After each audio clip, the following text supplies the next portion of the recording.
Salut les amis, eh bien écoutez, les petits singes de la sagesse, mes trois petits singes là-bas au fond, et moi-même, nous vous souhaitons évidemment la bienvenue dans ce nouveau JT du grenier consacré à immobilier.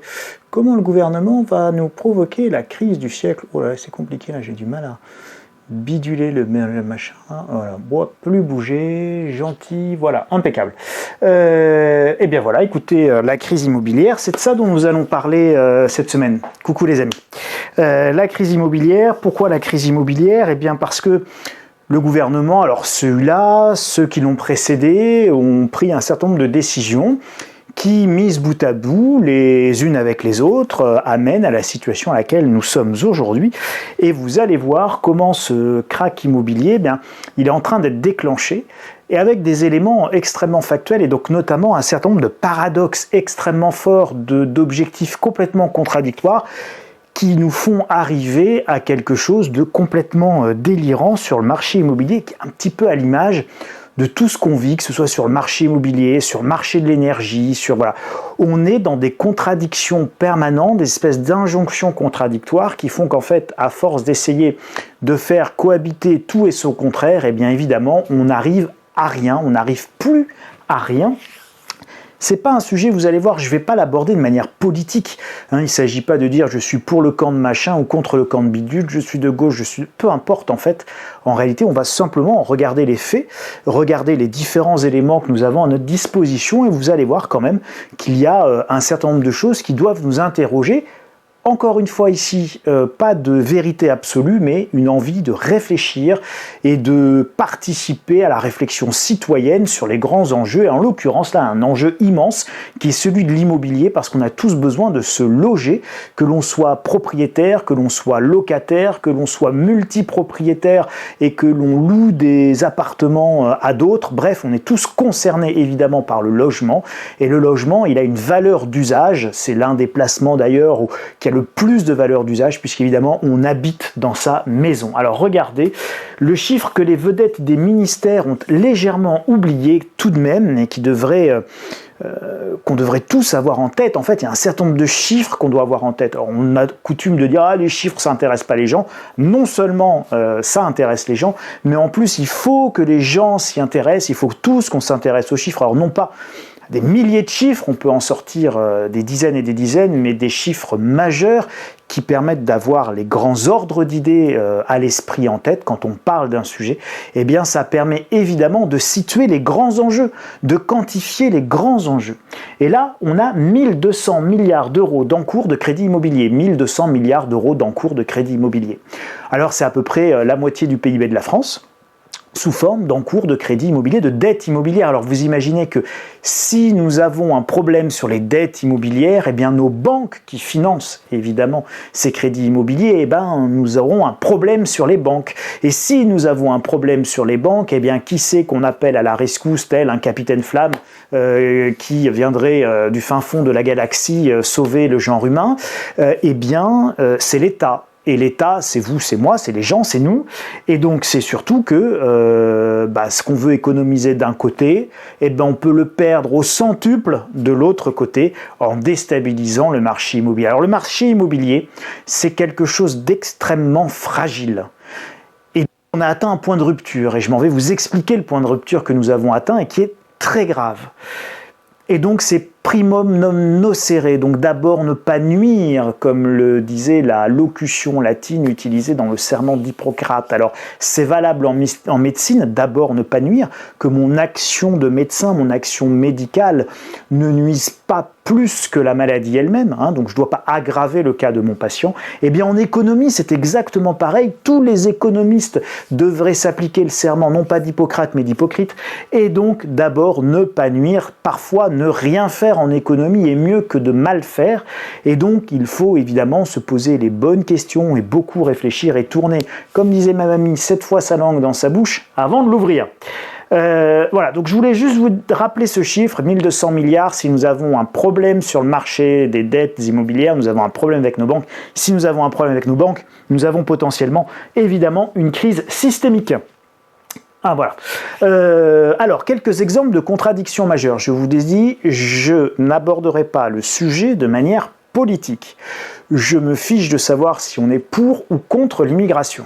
Je vous dis simplement que dans ce pays, en termes de contradictions majeures, et c'était ça que je voulais vous présenter, vous êtes sur les chiffres parfaitement officiels, vous tapez sur Google « Immigration, les chiffres pour 2021 » et vous cliquez sur viepublique.fr, c'est des chiffres parfaitement officiels, et donc ce sont les titres de séjour par motif d'admission. Ce ne sont pas mes chiffres, ce sont les chiffres du gouvernement, et donc 2020 c'était 223 000 personnes, 2021 270 000 personnes, 2019 277, 2018 258, bon, plus on va dire plus ou moins un peu d'immigration clandestine, dire qu'on a à peu près 300 000 nouvelles entrées chaque année, on est complètement dedans, c'est même un peu plus si, évidemment, nous comptons l'immigration clandestine. D'autres vous diront c'est beaucoup plus si nous considérons toute l'immigration clandestine. Mais on va dire qu'à 300 000 nouveaux entrants par an, nous sommes forcément dedans. Hein, on est dans l'ordre de grandeur. Donc, ces 300 000 personnes qui rentrent en France chaque année, il va falloir les loger. Voilà, alors ça plaît pas, c'est pas... C'est que si vous faites rentrer 300 000 personnes, vous devez alors pas forcément sortir 300 000 logements, mais en tout cas sortir 300 000 couchages et 300 000 places pour loger évidemment ces nouveaux arrivants. Que ça plaise ou non, encore une fois, c'est pas le sujet ici, on parle de l'immobilier et donc de la cohérence immobilière. Et donc si on veut loger ces gens, eh bien, il faut construire. Et si on veut construire, on a besoin de terrain. Et si on a besoin de terrain, il faut qu'on crée des terrains. Hein. Et pour créer des terrains, il faut trouver de l'espace. Et pour trouver de l'espace, eh bien, en général, on prend sur des terres, effectivement, alors des terres agricoles, sur des friches industrielles, sur du terrain qui parfois peut être existant, puis parfois, évidemment, on fait du grignotage et on va ce qu'on appelle artificialiser les sols. Le problème, c'est qu'on ne veut plus artificialiser les sols. Pas de nouveaux terrains, et donc l'objectif qui est en cours, là c'est en train d'être appliqué, c'est 50% de consommation de nouvelles terres en moins d'ici 2030, d'accord, d'ici 2030, donc on est en 2022, et donc toutes les communes réduisent l'artificialisation de leur terrain, et donc ne donnent pas de nouveaux permis de construire, ne rendent plus constructibles des terres agricoles, des forêts, des bois, voilà. Donc c'est très bien pour l'environnement, c'est pas le sujet, c'est louable, hein, là encore je fais pas ni d'idéologie ni de politique. Je vous dis simplement, si vous faites rentrer 300 000 personnes, et vous avez des besoins de logement, vous vous interdisez de construire dans le même temps, c'est un peu comme si vous disiez on va aller faire un match de boxe, mais par contre il n'y a pas de problème, hein, mais les mains attachées dans le dos. Ça va être un peu compliqué, voyez-vous, de gagner le match. Et bien là c'est un peu pareil, ça va être compliqué de loger 300 000 personnes qui arrivent tous les ans. En 10 ans ça fait jamais rien que 3 millions de personnes, et encore hein, on est sur l'estimation basse, donc 3 millions de personnes, on va les loger où si on ne construit pas plus. Donc la ZAN, c'est s'interdire de construire réellement plus. Ce n'est pas un problème si la population reste constante, voire même diminue. On a une pyramide des âges vieillissante, donc si en fait on arrête l'immigration qui consiste à booster un petit peu quand même fondamentalement notre dynamisme démographique, eh bien on serait comme le Japon ou l'Italie en déflation démographique, c'est-à-dire qu'on perdrait de la population tous les ans. Si vous perdez de la population tous les ans, 1 ou 2% de votre population tous les ans, par définition vous n'avez pas besoin de construire plus, vous avez largement de quoi avec le stock existant. Mais si vous faites rentrer de nouveaux arrivants, évidemment là par contre votre stock d'existants ne suffit plus. Donc voilà, c'est juste une question de cohérence. Quel est l'objectif en fait et en fonction de l'objectif que vous voulez atteindre, eh bien vous avez une politique qui va soit artificialiser les sols parce qu'on veut construire plus pour accueillir plus, soit on veut au contraire ne pas accueillir plus pour avoir le moins possible d'empreinte carbone et environnementale. Donc à chaque fois qu'on fait rentrer une tête de pipe en plus, eh bien c'est une tête de pipe de plus qui va consommer, qui va polluer, etc., etc. Donc en réalité, on peut même dire que faire rentrer de nouveaux arrivants ou le développement démographique, eh bien ça va à l'encontre effectivement de la notion de je veux pas artificialiser les sols. Donc quel est l'objectif? Qu'est-ce que je veux? Voilà, je vous dis pas c'est bien, c'est mal, je vous dis c'est contradictoire. Et quand c'est contradictoire, évidemment ça ne peut pas marcher. Alors, il y a autre chose, on dit faut que les gens puissent se loger, donc pour que les gens puissent se loger, il y a un parcours résidentiel, donc je démarre en HLM parce que je gagne pas très bien ma vie, et donc j'ai droit à un logement social, et puis petit à petit je vais gagner très très bien ma vie, puis quand je vais gagner très très bien ma vie, je vais mieux gagner ma vie, et je vais pouvoir acheter un appartement, et donc je vais pouvoir partir, libérer un logement HLM pour quelqu'un qui lui est en tout début de carrière et qui a besoin d'un logement social, et puis bon an, mal an, comme ça, je vais avoir ce qu'on appelle un parcours résidentiel. Il y a des gens qui n'auront jamais de parcours résidentiel parce qu'ils resteront toujours bénéficiaires des minima sociaux, ce genre de choses, et donc, ou des plus petits salaires, ils seront toujours éligibles au HLM et ils resteront toujours dans leur HLM. C'est pas le sujet, mais le sujet, c'est la proportion de gens qui vont avoir un parcours résidentiel. Vous avez donc deux manières de quitter un HLM. La première manière, c'est parce que vous devenez propriétaire ailleurs, et la deuxième manière, c'est parce que vous décédez. Donc voilà, donc c'est les deux façons de quitter un HLM.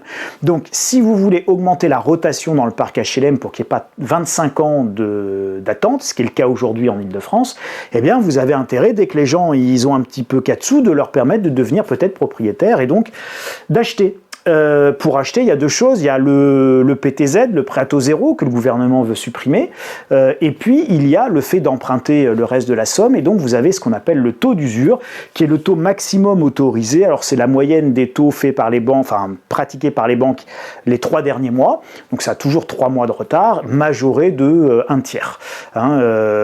Voilà. Donc, ça, c'est la formule de calcul du taux d'usure. Le problème, c'est qu'on est dans une période très particulière où les taux d'intérêt remontent extrêmement vite. Donc comme les taux d'intérêt remontent très très vite, eh bien le taux d'usure, lui, qui est la moyenne des banques d'il y a 3 mois, eh bien évidemment, il est toujours en dessous, en fait, ce taux d'usure, ou vraiment juste à la limite, par rapport au véritable taux pratiqué, taux de marché auquel les banques se refinancent. Résultat des courses, eh bien, les banques aujourd'hui ne peuvent pas prêter. Vous avez 80% des crédits qui aujourd'hui des demandes de crédit qui ne peuvent pas être octroyées par les banques. Donc c'est une catastrophe. La demande s'effondre. Regardez, BFM, le nombre de prêts immobiliers signés s'effondre encore plus. Chute du nombre de prêts octroyés cet été spectaculaire. Le nombre de prêts immobiliers en chute libre. Le taux d'usure freine les banques. Le taux d'usure immobilier, le nombre de prêts accordés en chute libre. Voilà. Donc ça, si vous voulez, les gens ne peuvent plus se financer. Donc quand les gens ne peuvent plus se financer, les gens ne peuvent plus acheter. Et si les gens ne peuvent plus acheter, vous cassez toute cette histoire dont je vous parlais de parcours résidentiel, premièrement, et puis deuxièmement, vous cassez également toute la chaîne d'acquisition, c'est-à-dire un primo-accédant qui rentre sur le marché, va acheter le bien de quelqu'un. Donc typiquement, vous rentrez, le premier bien que vous achetez, c'est un studio ou un 2 pièces, et puis celui qui vous revend son studio ou son 2 pièces, eh bien lui va racheter un 3 pièces ou un 4 pièces, et etc., etc. Et donc en fait, vous avez des acquisitions en chaîne comme ça, et donc vous cassez complètement le marché de l'immobilier quand vous cassez l'arrivée des primo-accédants. Et là, en plus, c'est pas que les primo-accédants qui sont concernés, c'est vraiment tout le monde. Quelqu'un comme moi qui a 47 ans aujourd'hui n'a quasiment aucune chance d'obtenir un crédit pour une simple et bonne raison, c'est que compte tenu de l'âge du capitaine, 47 ans, eh bien le taux d'assurance il est très cher, enfin il est très cher, il est plus cher évidemment que quand on a 25 ans, qu'on est jeune et bien portant, et donc on paye plus cher, et donc ça nous fait systématiquement, nous les vieux, dépasser le taux d'usure. Je vous rappelle que pour le marché du travail, on est senior à partir de 45 ans, donc je suis officiellement un senior. Donc je suis officiellement un vieux. Le délire des DPE. Alors c'est pas tout, oui, il y a le délire des DPE. Alors d'abord on a, et donc l'impossible transition énergétique. Alors on a d'abord un problème de fiabilité sur le DPE. C'est-à-dire vous prenez 3 diagnostiqueurs, il n'y en a pas un qui va avoir le même résultat, et c'est hyper normal. C'est que alors, les professionnels du diagnostic vont me maudire quand je vais dire ça. Enfin vous en avez quelques-uns qui sont très bons, je ne le conteste pas, mais enfin beaucoup c'est des remplisseurs de tableurs Excel. Donc ils sont dans une maison et ils vous disent l'isolation de votre grenier là, il n'y a rien là-dedans, de toute manière il peut pas voir, il sait pas s'il y a 10 cm, 40 cm ou 60 cm de laine de verre premier prix de chez Brico Dépôt, ou de la laine de bois machin haut de gamme avec le petit copeau de laine de laine de canard et de plumes de mouton. Je sais, je me suis trompé, c'est pour vous faire sourire et pour voir si vous suiviez. Donc, comme il ne sait pas, qu'est-ce qu'il va faire? Il va dire, moi le DPE il m'est opposable, donc là, je vais mettre le minimum. Voilà, je vais mettre le minimum. Donc, je vais considérer que c'est pas isolé, en fait, votre grenier, Monsieur Sana. Donc, allez, vous êtes classé G ou vous êtes classé F dans votre maison, parce que, en fait, comme je sais pas prouver quel est l'isolant, eh bien, je considère que vous êtes au plus bas. Donc en fait, ça sert à rien, quoi. C'est pas ça un DPE. Classer mal une maison parce qu'on n'a pas les informations, c'est pas bien en fait. Et c'est tellement pas bien que collectivement, en fait, quand on multiplie ce genre d'âneries sur tout le territoire, eh bien, on est en train de retirer des milliers et des milliers de logements du marché de la location. Donc déjà, les DPE, ils ont un impact sur les prix de vente, donc ça fait baisser l'immobilier, et ces DPE, ils sont pas fiables. Et si je fais venir un autre gars qui, lui, va dire, ok, bon écoutez, ce qu'on va faire, c'est que je vais quand même prendre le soin de passer dans la trappe là-haut, et de passer la tête, et voir qu'en fait, effectivement, vous aviez fait passer les gars de l'isolation à 1 euro, et que on vous a mis 40 cm de mousse, et donc, évidemment, vous avez une toiture qui est isolée. Bon, c'est pas la même chose, mais lui, il aura pris la peine de vérifier, de le faire. Et donc, on se retrouve avec des DPE qui sont complètement hétérogènes et ça ne veut rien dire. Voilà. Et donc, c'est 60 millions de consommateurs qui avaient fait encore une enquête là-dessus et qui avaient couiné en disant, voilà, une maison, elle était classée de A à G. Enfin, c'est juste du grand n'importe quoi et c'était la même maison. Donc, le DPE va pas bien. Voilà. C'est nul, ça fonctionne pas et ça entraîne de gros problèmes puisque si vous avez un mauvais DPE, aujourd'hui, vous ne vous pouvez plus louer.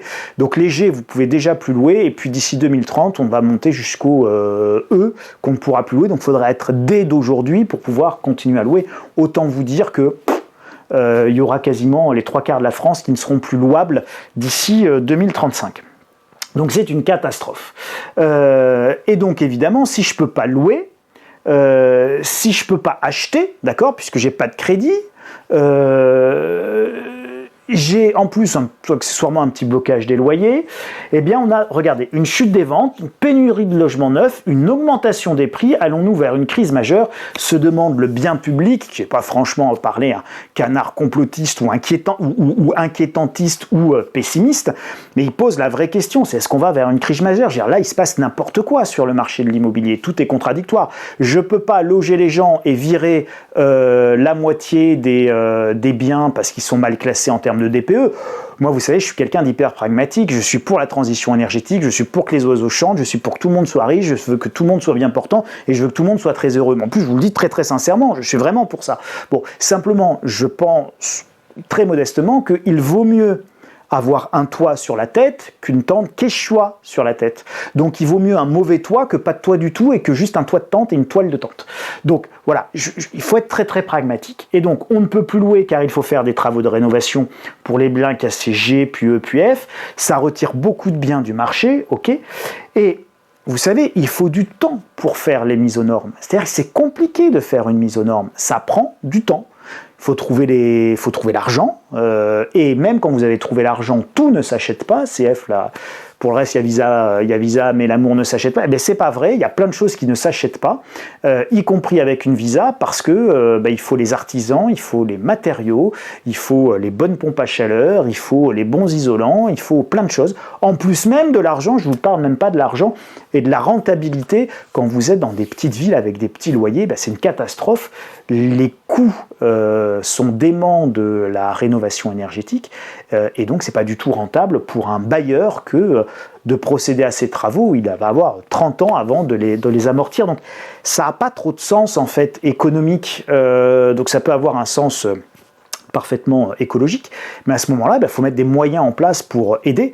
Et pareil, on est pour, on est contre, c'est pas le sujet, mais de manière pragmatique, quand il n'y a pas les sous pour faire les travaux et qu'il n'y a pas les ouvriers pour faire les travaux, déjà à minima, il faut mettre en place les sous pour financer et puis il faut mettre les ouvriers en face, quoi. Donc il faut mettre les formations, il faut mettre les filières d'apprentissage, enfin voilà, et puis il faut peut-être autoriser que l'apprenti de 16 ans ou 17 ans il puisse monter sur une échelle ou sur un tabouret ou sur un escabeau si à un moment donné on veut apprendre à travailler à des gamins. Bref, donc tout ça, vous voyez, ce sont des choses qui sont extrêmement contradictoires les unes avec les autres. Donc on a les loyers qui sont bloqués, on ne peut plus acheter parce qu'on a le taux d'usure qui fait que les crédits sont bloqués, et donc évidemment, si plus personne ne peut acheter, eh bien tout le monde se reporte sur la location, Et donc, la demande locative augmente de 9% en France. C'est considérable. Tous ceux qui ne peuvent plus acheter, soit à cause du manque de construction neuve, à cause de la ZAN, etc., sous du taux d'usure, moins de crédit, et bien évidemment, sont obligés de reculer leur projet d'achat et font bondir la demande locative. Alors que, comme je vous l'ai dit, l'offre locative, elle, est en forte baisse de 10%. 10%, c'est l'estimation la plus basse, c'est celle de Foncia. L'estimation la plus haute, c'est pour la FNAIM qui, elle, voit une baisse de l'offre locative de 15%. Et selon Bien Ici, qui est également un site de la FNAIM, on parle même de 80% de baisse dans le sud-est de l'offre locative. Donc vous voyez, les gens, comme ils font face à blocage de loyer, à du G, etc., et ben en fait, ils veulent plus louer. Ils veulent pas se retrouver, ils ont plus le droit de louer, donc ils ne louent plus, et ils retirent les biens du marché en attendant de voir ce qu'ils vont en faire, donc soit les vendre avec une décote de prix plus ou moins importante, soit évidemment les remettre en location après des travaux. Voilà, donc tout le monde va être extrêmement attentiste, donc évidemment ça entraîne un effondrement de l'offre locative d'un côté et une hausse de la demande locative de l'autre. Donc quand on a 10% d'offres locatives en moins et 10% de demande locative, et en 6 mois, les vedettes gouvernementales, elles viennent de nous un écart de 20%. 20% de demande, de différentiel de demande sur le marché locatif en France, je peux vous assurer qu'il va y en avoir des temps de Quechua, parce que ça s'appelle une crise du logement. Et je ne vous parle pas une crise de l'argent, une crise des prix, ou un effondrement des prix, ou un crack. Je m'en fiche là, d'accord ? Je vous dis simplement, là, il y a 20% de gens en plus qu'il va falloir loger qu'on ne peut pas loger. C'est ça qu'on est en train de créer, et ça, c'est quand même dramatique. Donc, l'objectif premier sur un marché du logement, sur un marché immobilier, eh bien, c'est de jamais oublier l'objectif premier du marché immobilier, qui est de loger les gens. L'objectif numéro 1, c'est de loger les gens. Si pour loger les gens, on doit permettre à quelques propriétaires de s'enrichir, eh ben, ma foi, c'est peut-être pas si grave que ça. Si on doit permettre à quelques promoteurs immobiliers de construire un peu plus, eh ben, c'est peut-être pas si grave que ça, mais enfin, il ne faut pas oublier que l'objectif, c'est de loger les gens, à moins qu'on veuille augmenter le nombre de SDF et que ce soit le projet, parce que c'est notre projet. Voilà. Tenez, regardez, ça c'est pas très loin de chez moi, c'est l'une de nos capitales régionales. Nous avons la ville de Caen et la ville de Rouen en Normandie. Et bien ça c'est la ville de Rouen. Regardez-moi ces belles façades en colombage. Alors ça c'est les belles façades en colombage de Rouen. Je sais pas, c'est 1200, 1300, quasiment, c'est des façades qui ont connu Jeanne d'Arc, quoi. Hein. Je plaisante à peine. C'est extrêmement vieux. C'est tellement vieux que c'est classé au bâtiment historique. Hein. Alors, ça, c'est les façades par chez moi, hein, du côté de la Normandie, mais en Bourgogne, vous avez plein de façades en colombage qui sont classées également, ou à côté de bâtiments classés. Et puis, vous avez à Toulouse toutes ces jolies briques roses, et puis vous avez à Bordeaux ces belles pierres de taille qu'on retrouvera également dans le centre de Paris. Et donc, c'est compliqué quand on est dans toutes ces villes françaises qui sont quand même très vieilles, hein, parce que la France est assez vieille en réalité en termes de construction. Ça fait quelques siècles que nous construisons. Et même quand nous construisons du neuf à côté du vieux, eh bien, nous avons eu la bonne idée d'avoir une loi qui s'appelle la loi sur la protection du patrimoine de nos villes, etc. Alors, nous avons des architectes, qu'on appelle les architectes des bâtiments de France, et donc on ne fait pas n'importe quoi quand on est dans un périmètre classé, parce que nous avons un bâtiment qui lui est classé. Alors, une église, Notre-Dame, une chapelle, une basilique, un opéra, un théâtre, un vieux bâtiment, une ancienne banque de France, peu importe.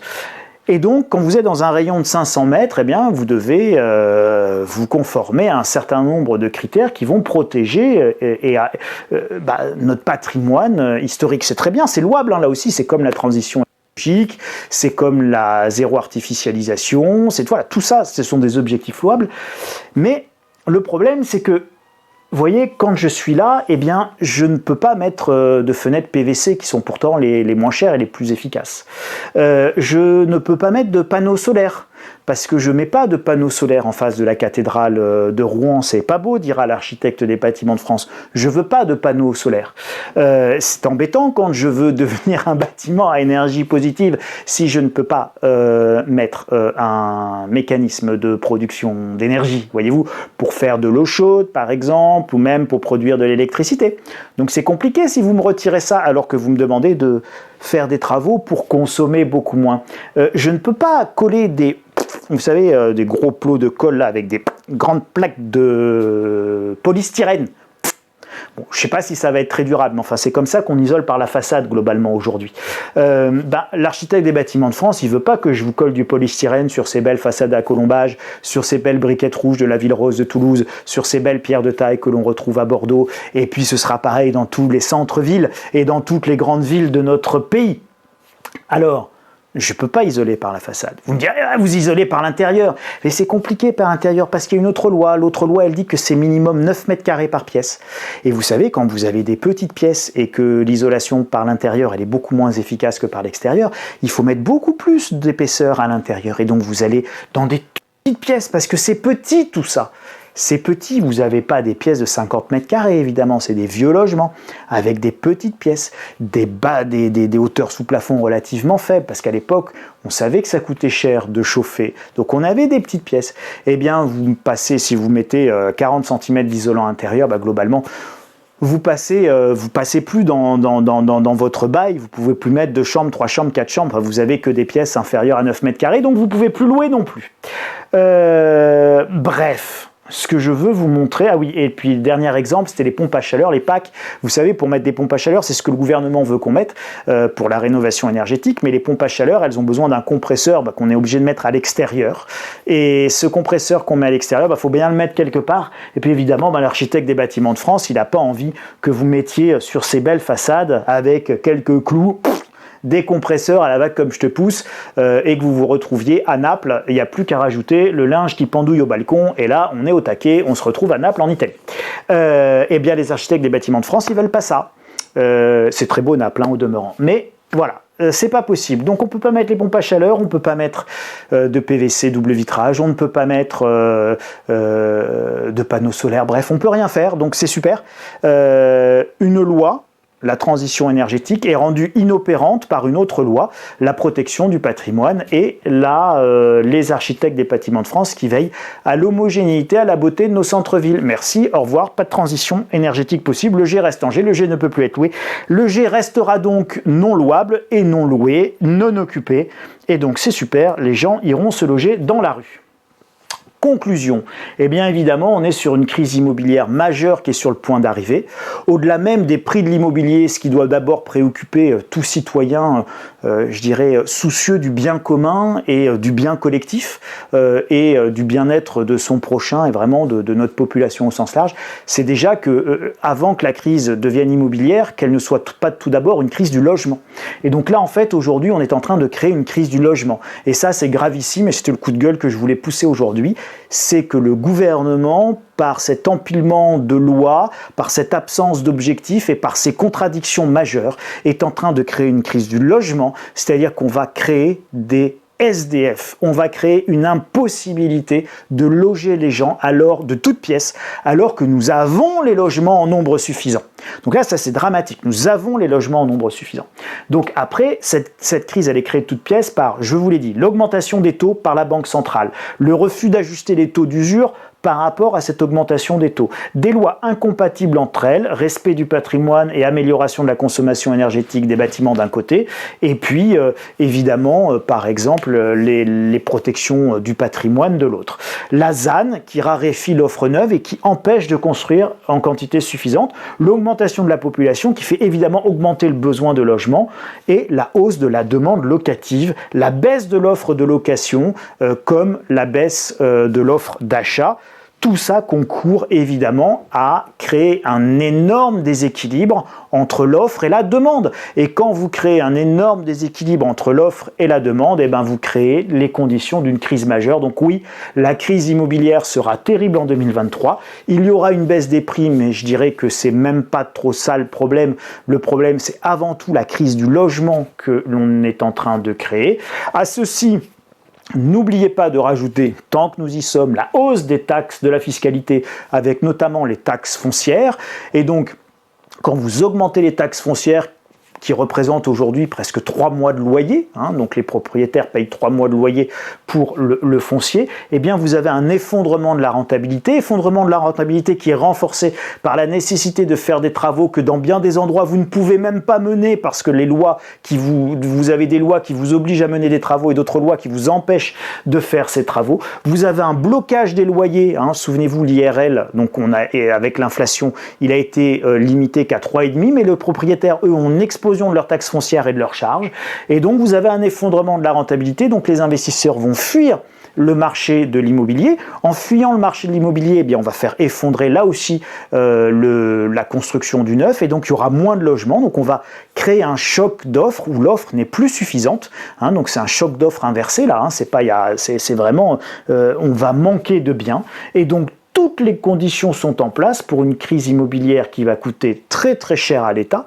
parce que quand on construit, c'est de la TVA, c'est des charges sociales, c'est des impôts sur les bénéfices des sociétés de promotion immobilière, ce sont évidemment les 17 milliards de frais de mutation à chaque fois qu'il y a des échanges, et que vous savez les fameux frais de notaire de 7-8%, eh bien c'est l'État qui les perçoit, c'est pas le notaire, c'est des impôts, et donc tous ces impôts-là, eh bien ils vont pas rentrer dans les caisses de l'État, et l'État est en fait en train de se tirer une balle dans le pied sans même s'en rendre compte, parce que, et je pense qu'il y a une idéologie, notamment dans le camp macroniste, qui consiste à dire que l'immobilier n'étant pas délocalisable, on peut le taxer comme on veut.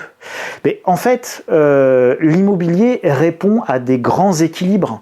Et encore une fois, c'était comme ça que j'avais commencé, d'abord ne pas nuire, primum non nocere, d'abord ne pas nuire. Si vous cassez les grands équilibres, si vous cassez le rendement immobilier, eh bien super, vous faites en sorte qu'il n'y ait plus personne qui puisse investir dans l'immobilier et que personne n'ait envie d'investir dans l'immobilier. Et quand plus personne n'investit dans l'immobilier, eh bien il y a deux solutions. Soit c'est l'État qui prend le relais et qui construit avec de l'argent qu'il n'a pas, pour louer à des gens qui ne pourront pas payer parce qu'ils ne seront pas forcément très solvables, d'accord ? Soit vous faites porter le risque par des propriétaires privés, ce que l'on fait aujourd'hui. Alors vous les subventionnez un peu, vous filez un peu de PTZ, vous filez un peu de Pinel, une petite défiscalisation, etc. Mais cette défiscalisation qui vous coûte 1 ou 2 milliards par an sous forme de soi-disant cadeaux fiscaux, en réalité, elle vous rapporte 17 milliards de frais de mutation, elle vous rapporte des travailleurs et des salariés qui montent des appartements, des plaquistes qui plaquent, des électriciens qui électrifient, des plombiers qui plombent. Bref, ça fait bosser plein de monde. Et tout ça, ça fait encore une fois beaucoup de cotisations, beaucoup de charges sociales. Bref, ce sont des milliards d'euros.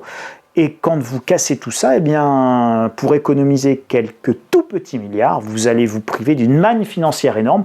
Et en plus, je ne vous parle même pas de la TVA, et vous allez créer les conditions d'une raréfaction de l'offre qui va empêcher les gens de se loger. Bref, cette crise, elle est parfaitement évitable. Il suffit à peu près de faire l'inverse de ce qu'on fait aujourd'hui pour avoir à peu près le résultat inverse de ce qu'on fait maintenant et de ce qu'on va obtenir demain. Voilà, donc les solutions existent, elles sont très très simples. Vous permettez aux gens de construire, ça n'empêche pas d'essayer d'être économe sur les terres que nous allons utiliser. Nous pouvons réfléchir à ce qu'est l'artificialisation et pas l'artificialisation. Nous pouvons estimer qu'il faut des toitures végétalisées, qu'on ne doit pas bitumer les allées ou les parkings, qu'on doit rester sur des parkings en terre pleine ou en herbe, en herbé ou en gazonné, que sais-je. On peut réfléchir à plein de choses, on peut évidemment certainement trouver des solutions qui ne soient pas idéologues. On ne peut pas taxer ad vitam aeternam les biens immobiliers en pensant que les propriétaires vont continuer à investir dans le marché de l'immobilier. Bref, le marché de l'immobilier va se casser la figure, et en se cassant la figure, il va provoquer beaucoup de malheur, parce que le marché de l'immobilier, avant d'enrichir des gens, sert surtout à loger, tout simplement, la population, et tout ça, ça a été complètement oublié par la vision technocratique des choses dont on vit un peu l'aboutissement.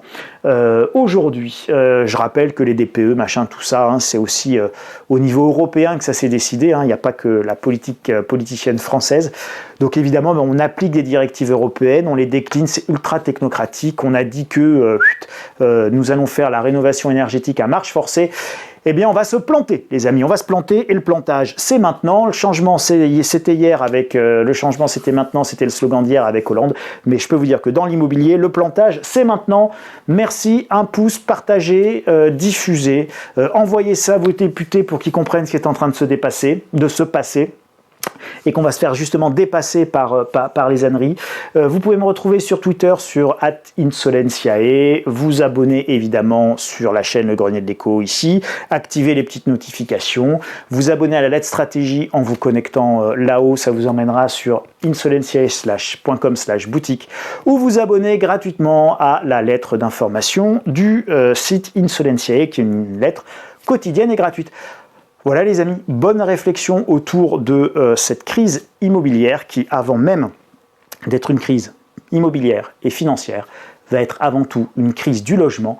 Et ça, c'est beaucoup plus inquiétant parce que vous soyez riche ou pauvre, nous avons tous besoin d'un logement et dans l'idéal, évidemment, d'un logement qui soit décent. Et pour faire du logement décent, eh bien, il faut beaucoup d'équilibre, beaucoup de pondération et une très bonne notion de ce qui fait l'efficience d'un marché immobilier, qui est évidemment l'équilibre entre la solvabilité de beaucoup d'acteurs, de l'acteur promoteur, de l'acteur bailleur, de l'acteur locataire, et donc évidemment après de la sphère étatique qui ne peut pas déséquilibrer ces solvabilités croisées qui font qu'on obtient un marché efficient où le locataire peut payer un loyer sans être ruiné, où le propriétaire bailleur peut faire les travaux pour donner un logement décent tout en payant une fiscalité mesurée et je dirais proportionnelle, etc., etc. Donc, tout ça est une question d'équilibre. Et si jamais on casse les équilibres, ce qui est le cas, eh bien, nous créons les conditions d'une terrible crise qui, avant d'être immobilière, sera une crise du logement. Merci les amis, prenez bien soin de vous et je vous dis à la semaine prochaine. Salut!